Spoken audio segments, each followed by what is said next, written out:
everybody, Jeff Siegel here, and I want to talk to you today about those bathing suit blues, those moments when you're about to go out to the beach or to the swimming pool and you're going to take your shirt off and there's that moment of pause where you're like, oh no, like I don't like what I see, I don't like how I feel.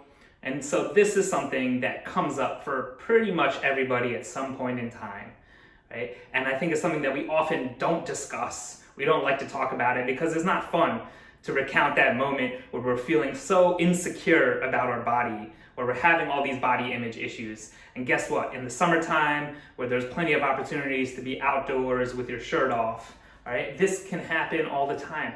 And so I want to give you a couple of ideas of how can you better manage this experience, all right? And so you might be pausing and saying, hey, Jeff, right? Who are you, right? Some white guy, a fit white guy telling me how I should feel about my body image when I'm taking my shirt off and get all kind of insecure. And I'm going to say, guess what? That is exactly the point, is that my body can look some kind of socially desirable way and it can have absolutely nothing to do with how I'm feeling on the inside, right? And you know this. Right? You know it's not wise to judge your insides or compare your insides to somebody else's outsides. Right? You are smart enough to know that social comparison is an endless pit of despair that tends to lead nowhere helpful.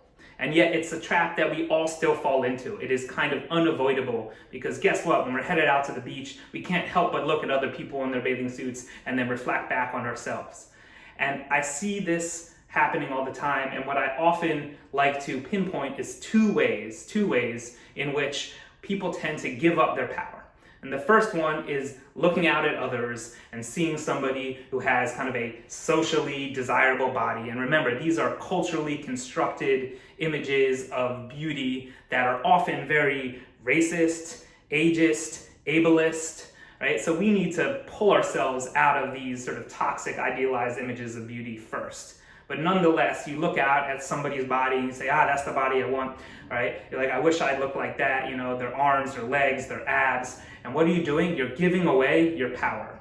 You are giving away your power. You're projecting it all out onto that person. And often the return side of that is, I'll never be that way. I'll never have that body. And we get down on ourselves, all right? We're actually putting ourselves in this really helpless victim place. And of course that doesn't feel good. Right? And it's not helpful because that erodes our ability to take action.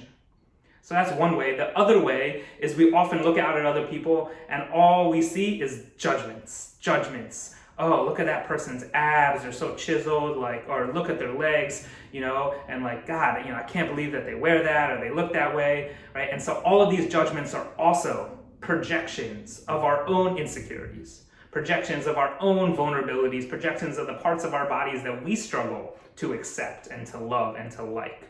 And so what are we doing there? Again, we are disempowering ourselves because we're essentially saying that this is something I don't like in me, this is something that I don't like in you, all right? But we go about this roundabout way of doing it where we don't even notice. So what can we do, right? The first thing is stop. Just stop going through this social comparison. As soon as you notice any of those judgments happening, all right, cut them off. Just say no because you are giving away your power. All right, and then the next thing to do is to come back to yourself and begin to inquire and ask, okay, if I'm feeling this way, what is underneath that? All right, this is an opportunity for you to actually ask the important question of what do I want for my body?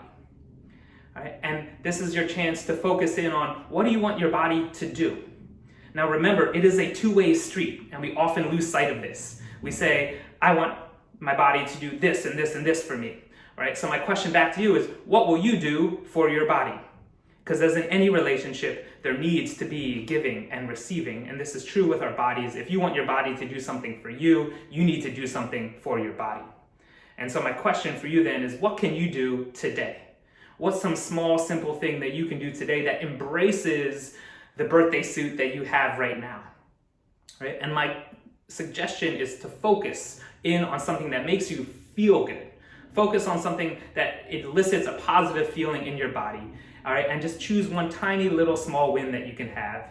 Because if you do that, then you're going to build up that confidence. You're going to become more comfortable in your own skin, being able to do things with your body that make you feel good. And if you focus on feeling good and what you want your body to be able to do, then guess what? How your body looks, its shape, it will change too. But that should never be the focal point, because guess what? All right, as we said, how your body looks on the outside is not representative of how you feel on the inside. And I think what we all truly want is to feel comfortable and confident in our own skin when we're taking our shirt off and heading down to the beach or down to the pool. So this is my thought for you today. When you are having any of those moments of insecurity, second guessing yourself, hesitancy, doubt, all right, when you're hanging out and maybe you're saying to yourself, you know what, Jeff, like I hear what you're saying, but guess what? Like I really did let my body go. Like my body is not the place I want it to be. And I say, great. All right, because now you are in a position to take responsibility and action to do something for your body. So if you can focus on what you can do today, again, building those small little wins to boost your self-confidence, all right, then over time, all of that will slowly transform you and your relationship that you have to your own body. So until next time, Jeff Siegel here. I'm going to say breathe, smile, take your shirt off, and ask yourself, what can I do in my body today that is going to ultimately feel good and help me build towards the body that I would like to have tomorrow?